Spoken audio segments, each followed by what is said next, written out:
ദേശീയപാത തകരുന്ന സ്ഥിരം കാഴ്ചയ്ക്കിടെ ഇന്ന് മുഖ്യമന്ത്രി നിതിൻ ഗഡ്കരി കൂടിക്കാഴ്ചയ്ക്ക് മുഖ്യമന്ത്രിക്കൊപ്പം പൊതുമരാമത്ത് മന്ത്രി റിയാസും.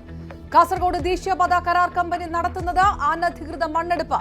9 മീറ്റർ താഴ്ചയിൽ വെള്ളക്കെട്ട് രൂപപ്പെട്ടു. തെളിവായി ഡിജിറ്റൽ സർവേ.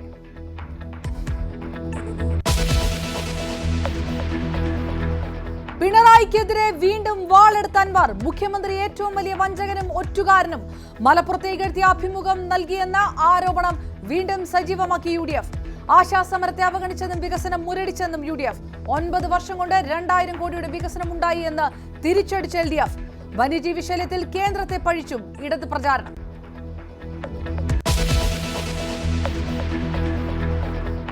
നിലമ്പൂരിൽ ഭരണ പ്രതിപക്ഷ പോര്. സാമൂഹിക പെൻഷന്റെ പേരിൽ ഉമ്മൻചാണ്ടി നടപ്പാക്കിയ പെൻഷൻ പിണറായി സർക്കാർ കൈക്കൂലിയാക്കി മാറ്റിയെന്ന് KC വേണുഗോപാൽ.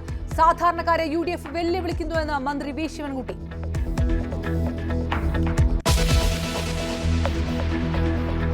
സിൽവർ ലൈന് കിട്ടാത്ത പച്ചക്കൊടി E ശ്രീധരന്റെ മനസ്സിലുള്ള സെമി സ്പീഡ് പദ്ധതിക്ക് വീശുമോ?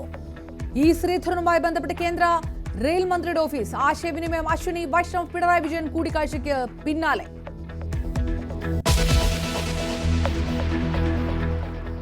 ബോബി ചെമ്മണൂരിനെതിരെ കുറ്റപത്രം സമർപ്പിച്ചു. ദ്വയാർത്ഥ പ്രയോഗം നടത്തിയത് നടിയെ അപമാനിക്കാൻ. ലൈംഗികാധിക്ഷേപത്തിന് പിന്തുടർന്നു. ശല്യം ചെയ്തതിനും കുറ്റം ചുമത്തി. കുറ്റപത്രം സമർപ്പിച്ചത് എറണാകുളം മജിസ്ട്രേറ്റ് കോടതിയിൽ.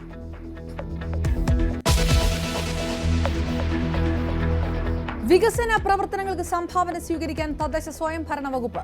തീരുമാനം 6ാം ധനകാര്യ കമ്മീഷൻ ശുപാർശയുടെ അടിസ്ഥാനത്തിൽ തദ്ദേശ സ്ഥാപനങ്ങൾ പരമാവധി സംഭാവന സ്വീകരിക്കണമെന്ന് സർക്കുലറിൽ നിർദ്ദേശം.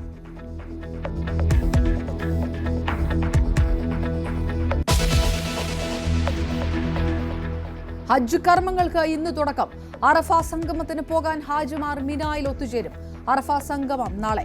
കേരളത്തിൽ ബലിപെരുന്നാൾ ഞായറാഴ്ച.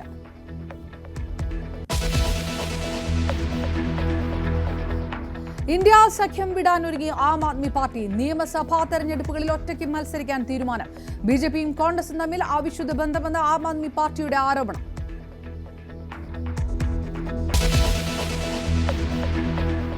പതിനെട്ട് വർഷത്തെ കാത്തിരിപ്പിന് അന്ത്യം കുറിച്ച് IPL കപ്പടിച്ച് റോയൽ ചലഞ്ചേഴ്സ് ബംഗളൂരു. പഞ്ചാബ് കിങ്സിനെ തോൽപ്പിച്ചത് 6 റൺസിന്. വിരാട് കോഹ്ലിക്ക് അഭിമാന നിമിഷം.